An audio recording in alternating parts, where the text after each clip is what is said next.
Hi everyone. So we are continuing with the Indian polity lecture series.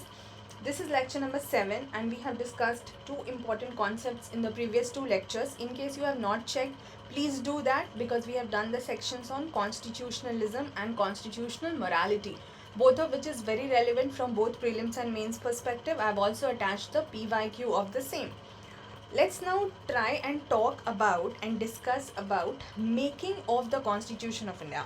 So basically it is primarily, see, the basics of this topic also I have done in one of the earlier lecture wherein I was discussing about the Constitution, but the details of that I will be covering it into several parts. So basically making uski kaise hui, which was done by a body constituted specifically for this purpose, that was Constituent Assembly. तो हम उसको detail में अभी आगे समझेंगे, ठीक है. Please do check the earlier videos and also like, comment, share and subscribe if you feel the videos are helpful to you. Let's see this one here. Making of the Constitution, because it was done by a Constituent Assembly. So we have several parts to cover in that. For example, how was the demand made for the Constituent Assembly? What was the composition? How did it work? And within working, passing of objective resolution, certain changes made by the Indian Independence Act and some other functions of the Assembly.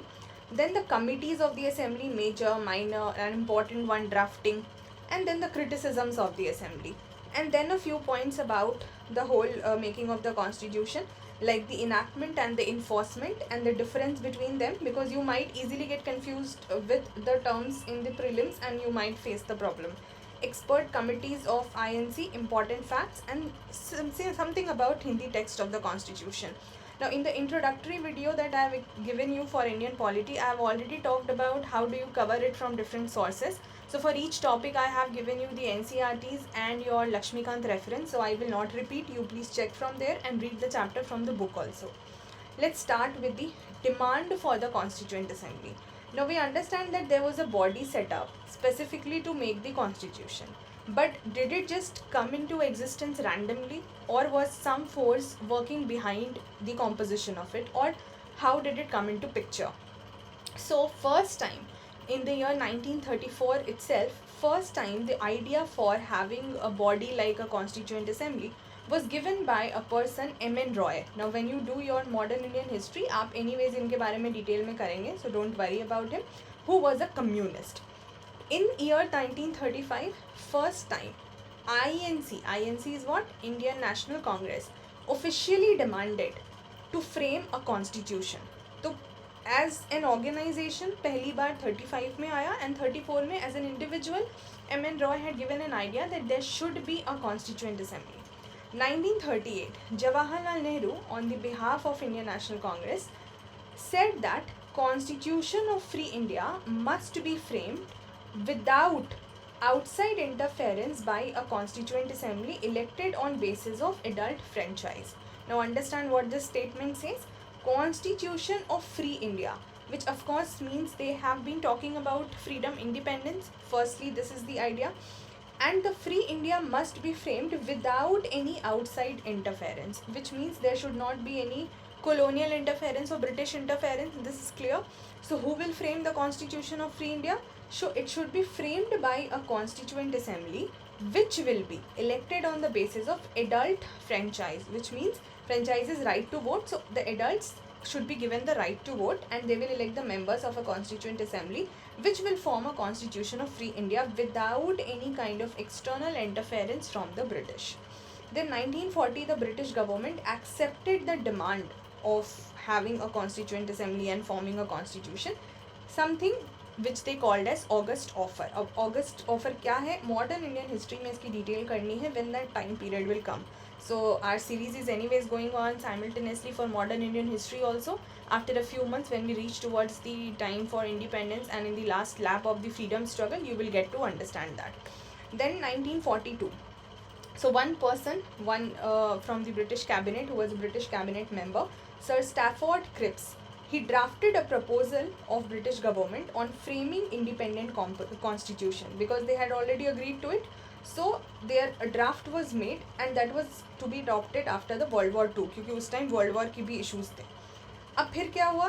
But ये जो proposal that was drafted by Sir Stafford Cripps was rejected by the Muslim League. And what was the reason? Because the Muslim League wanted two autonomous states, India and Pakistan. Okay. Now for those two different autonomous states, of course they wanted two separate constituent assembly also, that there should be one for India and one for Pakistan. But in the Cripps proposal, there was not as such talked about two assembly. There was just discussion on one assembly. Now because these all are history related things, so आपको story उस वक्त की जब हम वो करेंगे ज़्यादा बेहतर समझ आएगी.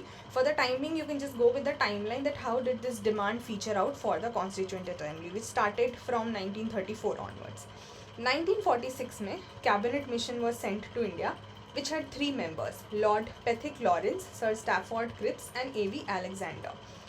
यहाँ पर when this mission came to India, they rejected this idea of having two separate constituent assembly. But the scheme that they put forward, that how the constituent assembly should work, it somehow satisfied the Muslim League and they were okay with it कि चलो ठीक है आगे बढ़ के देखते हैं. And 1946 में therefore the assembly was constituted under the cabinet mission plan scheme. So they gave this cabinet mission, when it came to India, they gave certain plans that how it should be like, and based on that more or less the constituent assembly was set up. So this becomes your point firstly to remember for prelims कि वो किस plan के basis पर बना. ठीक है, firstly this you have to remember. Now based on that, how the composition happened or how the members were present in the assembly, let's understand that. Firstly, the total strength of the constituent assembly was 389, and this we are talking about 1946. ठीक है, अब 389 members में 296 members plus 93 members. This is how it looked like. So 296 members or seats, if you say so, one member is equal to one seat, that was allotted to the British India, or which you call as British provinces. उसमें भी फिर further division है, but just broadly. So 296 seats were for the British India and 93 seats were for the princely states. But the princely states did not join, therefore the seats were not filled. Initially what happened, we are talking about that. The election for these 296 seats happened in July and August of 1946. Within these 296 also, it was further bifurcated into, you can say, 292 plus 4. 292 plus 4. What about these 292 seats? These 292 seats were going to come from the 11 governors provinces. So the 11 provinces under British India which were ruled over, or you can say taken care of by the governor. Which 11 provinces? Madras, Bombay, United Province. This is not Uttar Pradesh. Although in the present time you call that region only as Uttar Pradesh, but उस time पे जो नाम था, that was your United Province. Please do not get confused with it. Bihar, Odisha, Punjab. Central provinces: North West Frontier Province, Sindh, Bengal and Assam. ठीक है, so 3, 3, 6, 7, 8, 9, 10, 11, 11 provinces are here, from which 292 members were going to come, and that was also further divided. Let's say अगर हम party wise बात करें, so INC के 208, Muslim League के 73, and some small group plus independent members to be 15.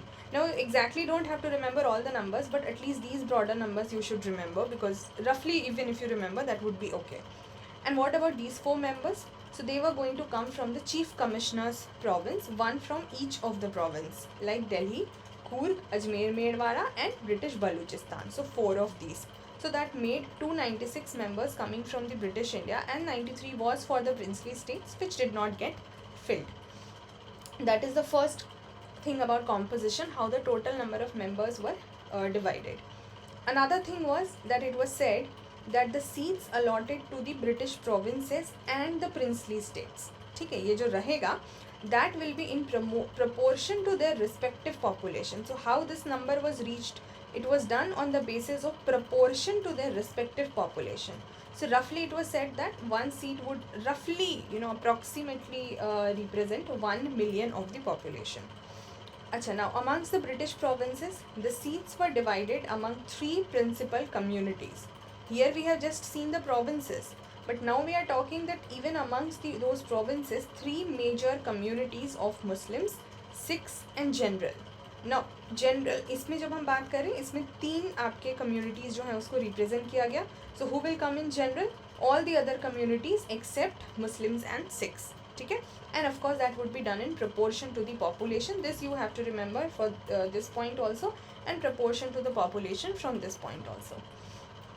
Next point is that each community will have to or was supposed to elect its representative in the provincial legislative assembly. Now just very quickly understand. So each of the provinces was, and you can just to understand it, you can relate the word province of that time with, let's say, the states of present time. You have different states in India, and in each state we have a legislative assembly which you call as Vidhan Sabha.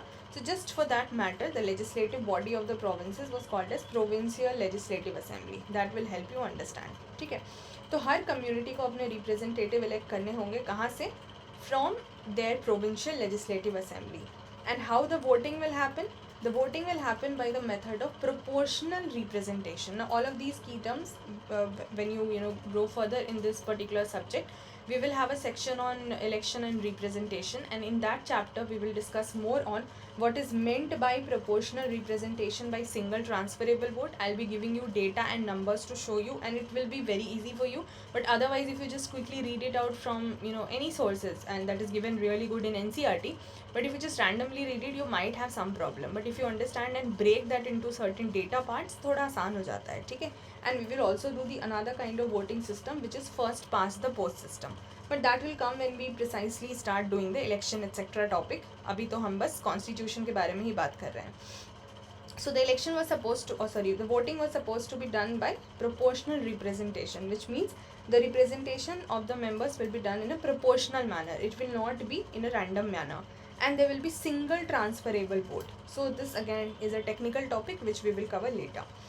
The princely states representative. अब ये तो हो गए आपके provinces के, because the legislative assembly will be there in the provinces only ना, and you are talking about the community. So we have seen कि हर मतलब जो provinces हैं वहीं से communities में distinction होगा. So what about the princely states? How were they supposed to be represented?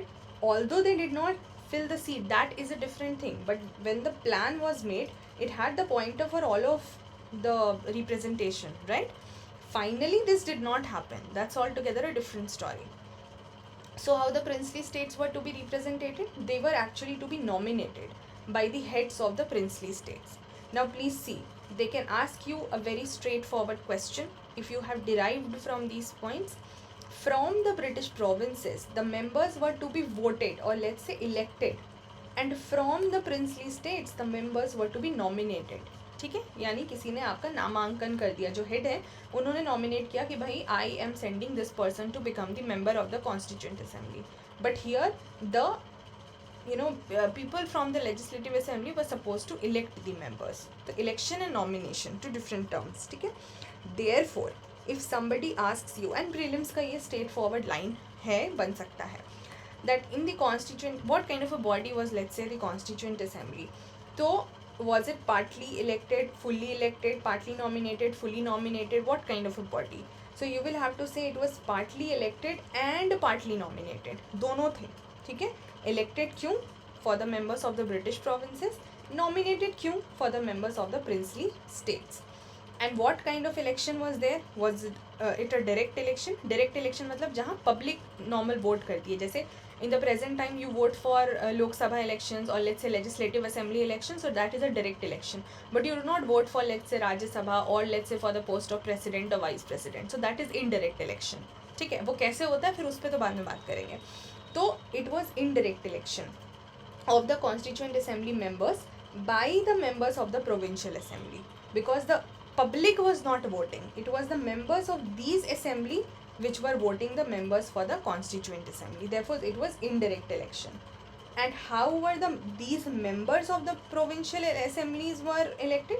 They were elected on a limited franchise. इनको public ने vote करके मतलब member बनाया था, but that public was not, I mean that was not universal franchise. That was not given to every adult. That right to vote was not given to every adult before we got independence. और ये सब तो हम before independence की बात कर रहे हैं ना.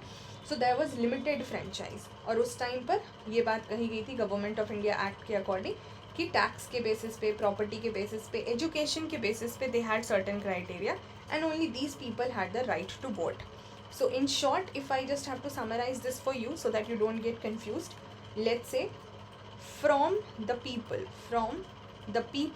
based on certain criteria like tax, property and education, some people they got the right to vote and they elected their members of the provincial legislative assembly, जिसको आप आज के विधानसभा से roughly understand कर लीजिए, ठीक है. Now these members then elected the constituent assembly members, and because the people did not elect the constituent assembly members directly, therefore we call this election to be an indirect election. Also, was a constituent assembly a representative body? Yes, it was representing all the sections of society, almost all the section: Hindus, Muslims, Sikhs, Indian Christians, Anglo-Indians, Parsis, SCs, STs, women. So if they ask you, was it a representative body? Yes, it was. And a very important point to remember, usually you will see कि Mahatma Gandhi, because he has been the prominent figure in the whole freedom struggle, you would say कि he, जिन्होंने history नहीं पढ़ी होगी ढंग से तो उनको लगेगा कि of course he would have been a member of the constituent assembly, but no, he was not a member of the constituent assembly. So this you have to remember, क्योंकि यहाँ पे आप फैक्चुअल गलत कर सकते हो. So therefore these all pointers are helping you in the prelims preparation. Next, if we try to understand about the working of the Constituent Assembly, how the work was being carried out. The first meeting of the assembly took place on 9th of December 1946. It was constituted in 1946 and the first meeting took place on 9th of December. But Muslim League did not want to participate in that, and that had another story. ठीक है, वही separate पाक state वाली जो बात है कि पाकिस्तान उनको चाहिए था. हाउ एंड वॉट हैपेंड, आप बोलोगे कि वहाँ तो ये डिमांड के लिए मान गए थे इनिशियली, व्हेन वी सेड कि ठीक है इन्होंने मान लिया था, बट फिर what happened, what changes happened, उस पर हम आगे बात करेंगे जब हम हिस्ट्री में बात करेंगे, ठीक है, मॉडर्न इंडियन हिस्ट्री में, क्योंकि फिर वो लंबी स्टोरी है. So it was boycotted by the Muslim League and it was just attended by 211 members. Who was the temporary president, ठीक है, टेम्प्रेरी प्रेसिडेंट उस टाइम, क्योंकि first day if you have the meeting suddenly how will you choose the president, so there should be somebody to preside that meeting also, right, to head that meeting. So temporary president was Dr. Sachidanand Sinha. And how was he elected? Because he was the oldest member, and the practice of electing the oldest member was a French practice, so this was followed there. And Dr. Sachidanand Sinha, who was the first president but a temporary president to the Constituent Assembly. Then later, Dr. Rajendra Prasad, with everybody's consensus, was elected as the president of Constituent Assembly. And the Constituent Assembly also had vice presidents, 2 vice presidents, not 1, 2 vice presidents, H.C. Mukherjee and V.T. Krishnamachari. So these are the facts that you have to remember. Now, within the working of the Constituent Assembly, the first thing that we will cover in the next class would be your objectives resolution. Now, this is very important because it relates to your preamble of the Constitution of India. I hope the session was of some use to you. Please keep learning the factual information, right now only, because if you just leave it for the last time, it might be difficult for you to recall all the factual information. If you just keep learning right now and then just revise in between, तो आपके लिए आसान हो जाएगा. Alright, so thank you so much guys, see you in the next class, take care till then, bye bye.